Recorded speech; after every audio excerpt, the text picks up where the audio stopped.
hurts. Now, if Irish Trevor was here, and he remembers 3 o'clock this morning, you said you want to get some beers out. Because we like to sit down and have a glass when we talk to. Because this is convivial, right, guys? So we're going to be convivial together. But unfortunately, Irish Trevor has forgotten your beers. Oh, Yes, but he's probably forgotten something else too. When his appetite turns into fear, as we said, oh my God. When Rennie rang me, we were talking. He can do earnest on one of those conference calls. It's like frightening. And I think, because we're a bit older than we started 20 years ago, it might be that we still have appetite. Is that the perception of Fergus and myself in that way? That every day matters and every day is... Fergus wakes up in the morning, his appetite is already ahead of him, and he often knows what he's going to have for lunch because he has a particularly good sense of appetite. The other thing about appetite, hopefully we're just doing this thing of a virtuous circle, if we can get to it, because appetite is also happiness. And the things we've done for years, before Fergus will speak, is that we are very rigorous about what we cook, how we cook it. It doesn't mean that it doesn't change every day and it's very exciting. But over the years, patience gives you customers that want to come for what you do.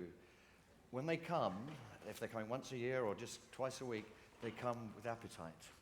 And we like to think they come with a smile. And when you have a customer with a smile, you automatically smile back. So maybe there's a virtuous circle of appetite. People have appetite coming to you, make our staff happy. And then we might talk a little bit later. Rennie was saying about some of our guys stay for a long time, some go away and come back. And hopefully we have engendered in them that fresh appetite of, that's me going on for enough now, but over to Fergus. Cheers. Well, good afternoon all. I'll tell you sort of set of stories, I think, sum up appetite quite well. One is, I'm a sort of prisoner to appetite. Appetite to me is lunch. Lunch is the best moment of the day. And my problem is, if I have lunch with someone, they kind of expect it to be lunch. Lunch. So it's a problem. I have a lunch habit. And we would have missed that since now, I'll tell you, first story, amazing chap called Peter Langham, who had restaurants in London, Langham's Butchery, but he wore his appetite. He had fantastic white suits. I met him on Sunday night in Paris after a weekend, and his white suit was transformed by his appetite. You could read every meal and have lots more things, splodges of stuff that we can go into. But he was sort of a chap who had a very good appetite. He had wisdom. He sat down, passed out, came to, ordered a bottle of Sancerre, then said he wanted to go on the table and do something else with my sister, which was very tricky, but he then passed out again, says okay. And he then told about being an amateur. Amateur means a lover of a subject. And I thought that sort of sounded rather like meaning food. It's not a dirty word, it's got views, the word.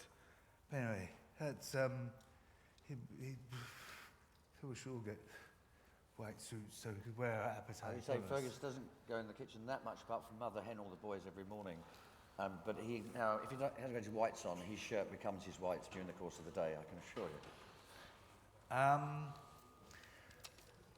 Right.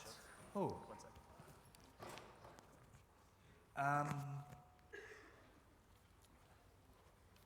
My appetite is such that I can't wait till lunchtime.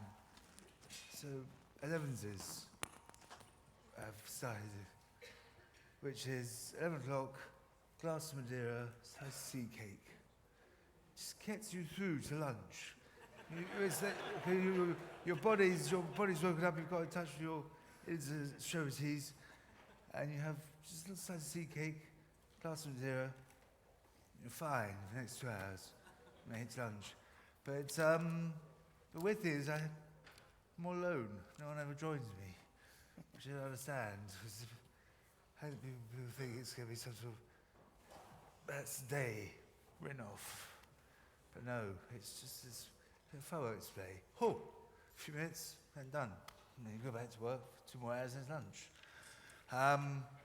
But that's now my stories are going to be a bit random. As my notes are quite random. But you know American police shows when they've got the crime scene in an American policeman, and then the car pulls up, it's FBI, or it's our crime scene now. Police don't get grumpy and back off, FBI.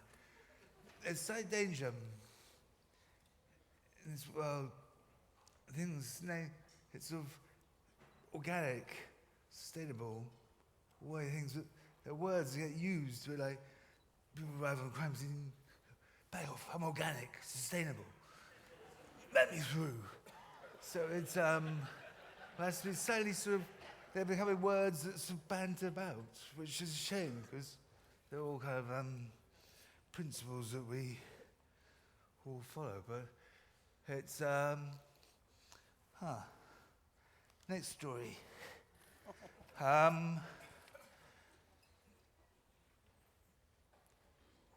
Is I don't know if it's the same here, but London is losing all its butchers.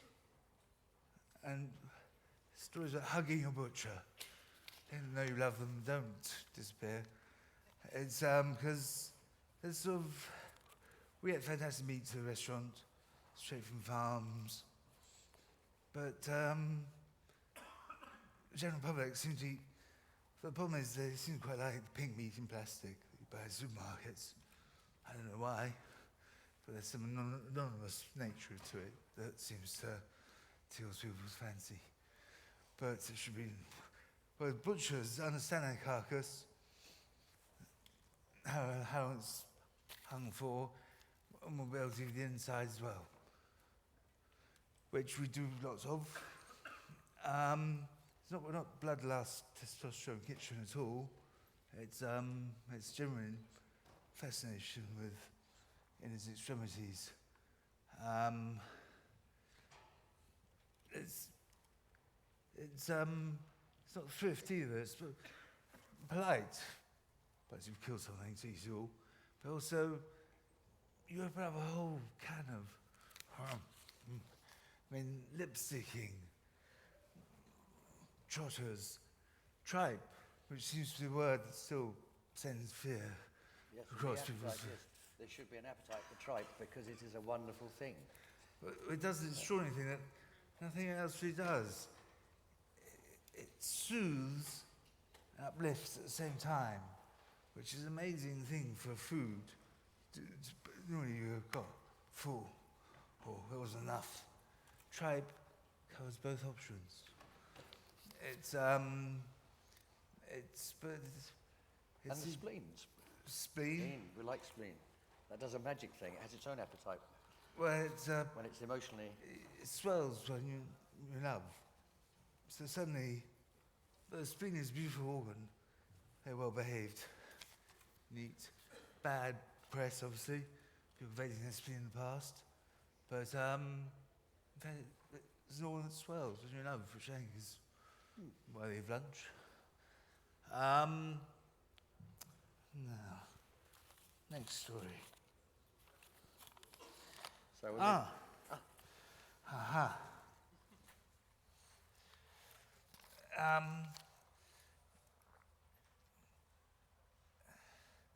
rituals of restaurants.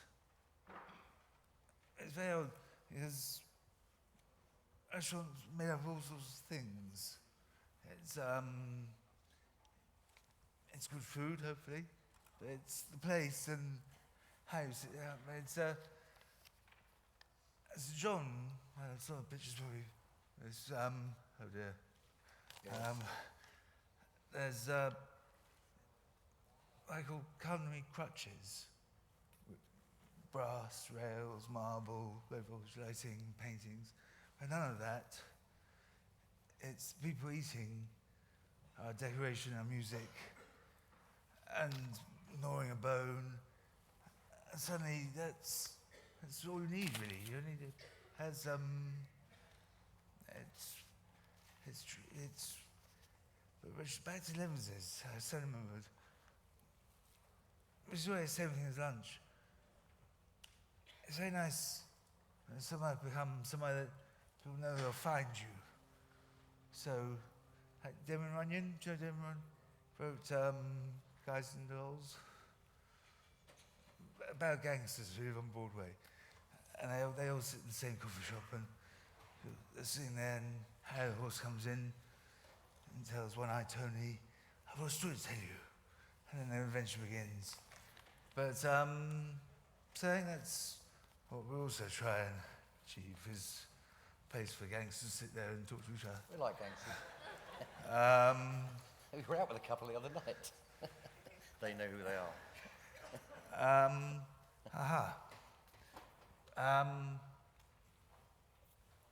Thinking big, we thought we'd create a product which was called trotter gear, which is pig's trotters, braised, and you take the flesh off. And it's just wonderful stuff. It's the heat of an oven. If you put an oven, you'd tense up, wouldn't you? But trotter gear it's to counsel the meat through the heat of the oven. It's sort of, that's a short story. That leads me to my story. My wedding night. And been a long day, getting married, doing all that stuff. Flew to Paris, went to Butchery Bazaar, had my pied de poule grey. My wife fell asleep and just stayed to top off, soft landing luckily. And I sat there eating my pig trotter. So it was a bonding moment on two fronts. I felt very close to my wife and quite close to pig trotter. So I've always loved pig trotter. So I'll share it with you. Also, for us, one thing that's back to Rennie's original when he rang, appetite is also enthusiasm. And this element of, and I appreciate there's great chefs here and stuff, but when we use the whole beast, we butcher it. Each restaurant has its chopping board, butcher's block, and we take them from nose to tail. They're part of the process. You know, so many restaurants now where the menu doesn't change. Seasonal doesn't mean anything at all. It literally means nothing at all. And they actually just do one station or one thing, or the menu is just a box of tricks that is repeated.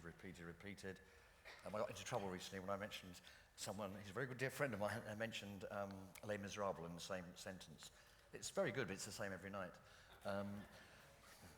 But there is, so if you want your staff and stuff to and your boys and girls to get involved, they are involved right the way through. Every day is a new challenge. The set of skills they sometimes don't learn in, you touched on about educating chefs. Chefs, by definition, not the exceptions to the rule, which is him, Wiley, Dave, everybody else here, are naturally that part of the social structure. So where you're trying to educate is just a pipe dream. You've got to go back to education full stop, then find out if they go to, and it's your responsibility, I think, to train these guys and the girls, because it will never be done by the state. They naturally arrive without that set of knowledge, and that's the way it will always be. Hopefully it won't be, but it won't be.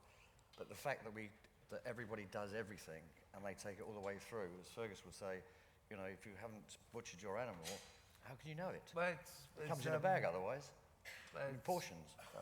So. It's slightly hippy-dippy theory, but you know, the animal's been happy, fed, and as happily killed as possible. Not the happiest one, but still. And then we get the carcass in. The chef prepares the carcass, so forms a relationship with it. Of course, love it and is happy with it, and cooks it. So it's a cook with love.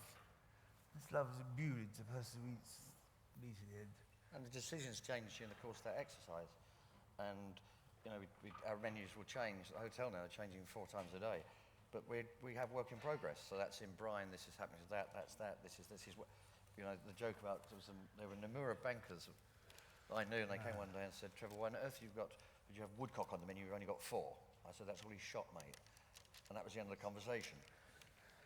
But it's kind of, it's obvious what the answer is.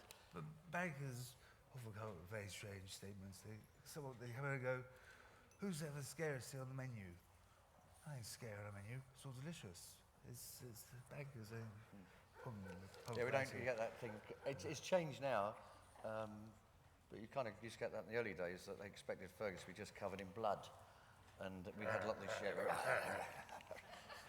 The only blood we get is burgundy. So,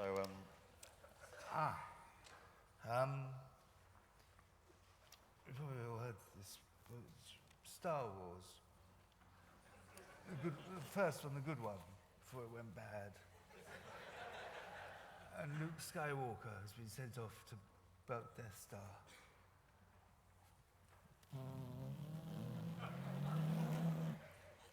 His voice. He's getting out some value. Choo, choo, choo, choo, choo, choo, choo. And his voice. Luke, put away your sights. Feel the force. So he puts away his sights, feels the force, shoots his rockets, goes to the middle, they start blurt up. Now,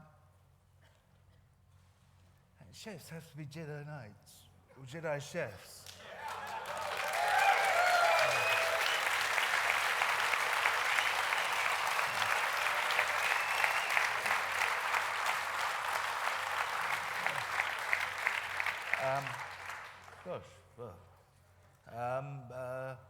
What was I? Jedi chef. Feel the force. It's this. If you're roasting woodcock, when you feel the force. Who does? So that's it's important. Feel the force. Sorry, reading my complicated notes. And the other thing is, I suppose the other thing we've always done pretty much is, now we have this in the bakery, but our day would start with the bakers. So as soon as the brigade comes on, we wander in the morning and go, ooh, that's good. And the idea about we have no fuss or no clutter is the smells and the place and the people. That's a direct process. And when you walk into St. John, some restaurants, the air conditioner take the smells out. Sounds a bit stupid to me. So it's all around you, and that's and it's quite important. We're not a concept or a construct. It's something that came out of a building that we saw, and it took us 9 years to do Bread and Wine. It was meant to be a bakery, and dear old Justin got his bakery about 2 weeks ago, finally, because people came in and used it as a restaurant. Went, oh, we've got a restaurant then, okay, and that's as simple as that. And again, it's just reacting to watch you. And I think, as one of our chefs, I forget what I say in the audience, I think, that thing about appetite and enthusiasm and our folks, we are very lucky to have these great set of folk. And I think sometimes they go away, or sometimes they always ask me if they get, there's all this thing we mentioned earlier about Wileys and recipes, and the other thing about, he stole my chef, bastard. And there's that thing that goes on and in fact, our guys, if they do get asked, will come and say, Trevor, you've got 5 minutes, what do you think? And we regard that as a very healthy relationship for them to go. But again, in terms of, and that's because the environment they've worked in, so they do have appetite and they will take on new challenges. And we love it when we go because we have an appetite for other restaurants. And if they've got another restaurant, we can think, oh great, what's somewhere else to eat? So again, so there is a virtuous circle that I'm saying through appetite, enthusiasm, and the way we go about our business through the years, that it kind of makes sense. I'm just waiting for a story at the moment. Yes, it'll. Well, it's a theory, this one. Skull and Desert theory. Any of you familiar with it? No? Hey. Have a good at things you eat. When you eat something, a delicious thing, halfway through you get sort of, it's that moment. It's not as delicious as the first few mouthfuls. So that's where you get it's Skull and Desert theory, the nya factor. So you always need to remember the nya, because it's like walking in the desert. Nothing of hope, die of thirst. There's a skull. Their life was there once, so he walked to the other side, doesn't live. So the same theory, but applying nya. Halfway through something. But yes. It's what is nya? Caper, pickled walnut, and that brings nya to the dish. So nya. So I'll just do that to think about what we, again, what Rennie would talk about. And, that virtuous circle, right, doesn't sound a bit poncy, but never mind. St John drives it, so we never expected Fergus to become the Henderson, you know, and around the world and things. But we had a clear idea of how we wanted to go about our business and how we wanted to do it. And it's tough this is about keeping your appetite. Fergus won't back down from a decision about how we do things in the kitchen, and it's right. We had one year when the chattering classes went to Tuscany and the city boys went to France or Florida, and we sort of looked at our business and it went, boom, and that's a cold feeling. Summer's not looking good, Ferg. But you stick through time, you just stick to what it is, and you hold your appetite right the way through that, and you hold your enthusiasm through that, because a good restaurant will naturally take 5 or 6 years, and everyone wants it now. The reason I say 5 or 6 years, that might be the first time they met. It might have been a funeral over the church across the road from us, I don't know. But you build up relationships. Relationships with restaurants take years. And we have people now that come to town and they get a phone call. I'm in town today. It's the surgeons have got a conference or something. We're coming for lunch. Brilliant, love to see you. And it's holding your appetite through the difficult first few years, because you only want those people that hopefully we have. Yes, we're very lucky to have, if you like, foodistas coming to eat and that kind of stuff. It's great, particularly in the summer. But you hold on to your appetite, and they're the customers you want, because they know they come because of what you do. And so appetite has to be maintained, if I can say, if that kind of makes sense. You know, it's a long-standing thing. It's not a short thing. Like Fergus and lunch, you know, it's a vital, punctuation mark in the day. Nose tail moment, appetite. It's if you do a pig, we'll have virtual pig here. You start with its head. Pot roast half pig's head. Most romantic supper for two you ever wished for. Offer your loved one the cheek. Well, romance works for me. Doesn't work for you. I'm really glad. I just had thoughts romance hasn't died yet, has it? We'll share a pig's cheek with a loved one. And the tail, the other end of the pig. Extraordinary poetry between fat and flesh. Crisped up beautifully. Natural bones and all on.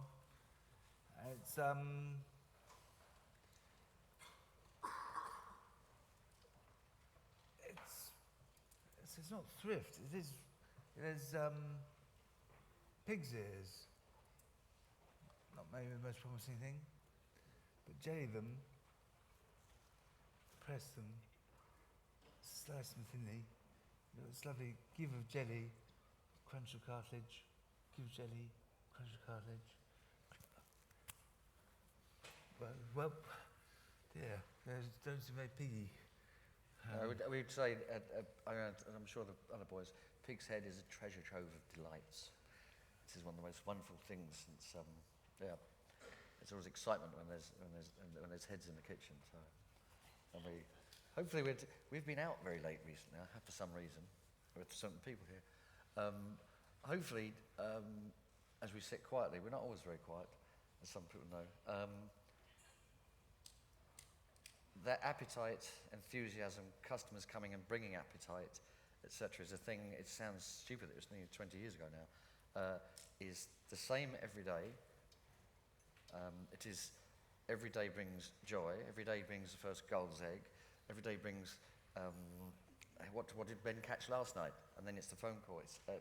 Every day brings something that will whet your appetite.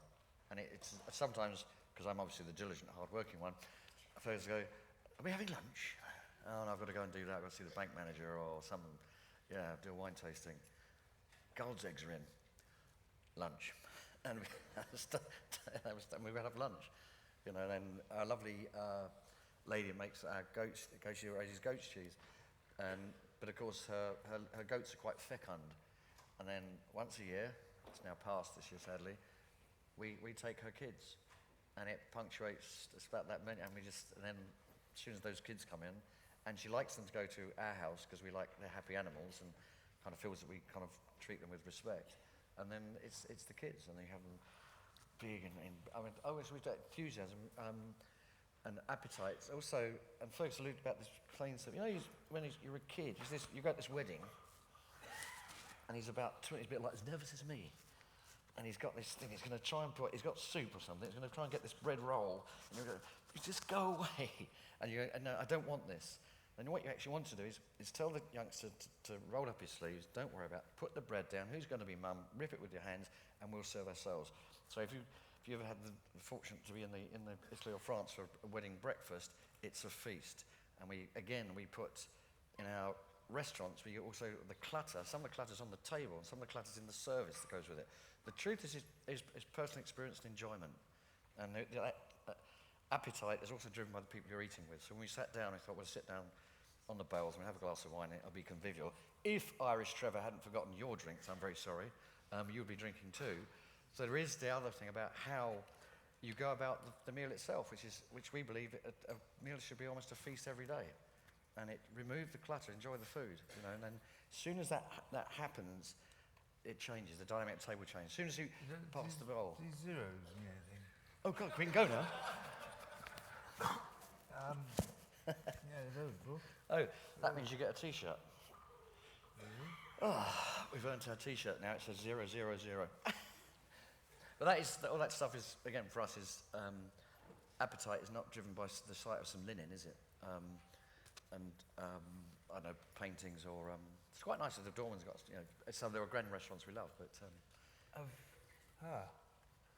is another thought.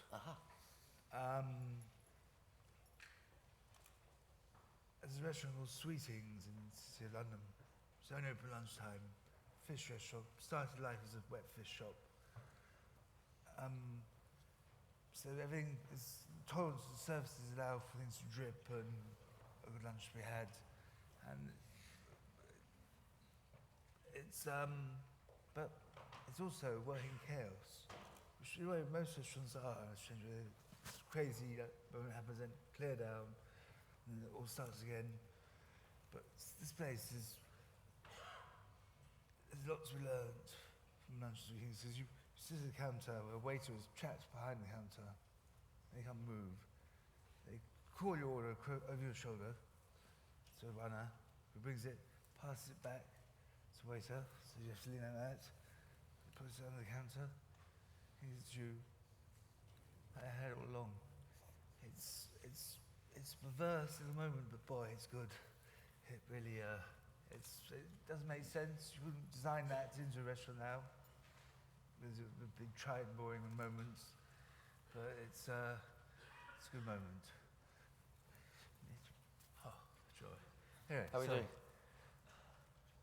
want to leave some time for questions. Yeah, I'm sure good. There's loads of questions, so I'm going to sneak on here because I know people are going to want to ask some questions. So, can we have some lights in the audience? And the last set of Q&As today. So, if we can get the microphones. Who's got a question for Fergus and Trevor? Who's got a question?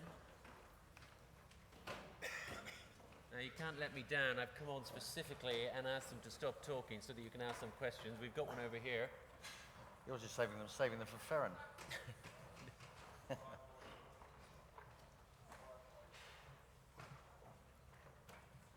We have a question, but we don't have any volume. Okay, boys, easy one. You talked about romance. What's your last meal? Last meal? Yeah. Not that I want it to happen anytime soon. Well, it's sea urchins. Definitely. It's if you have your head chopped off, whatever, you want to go with that musk of the sea in you. Definitely a sea urchin. You have to have a little goat cheese afterwards because you have to have good burgundy as well. And then you probably have to have some chocolate ice cream, but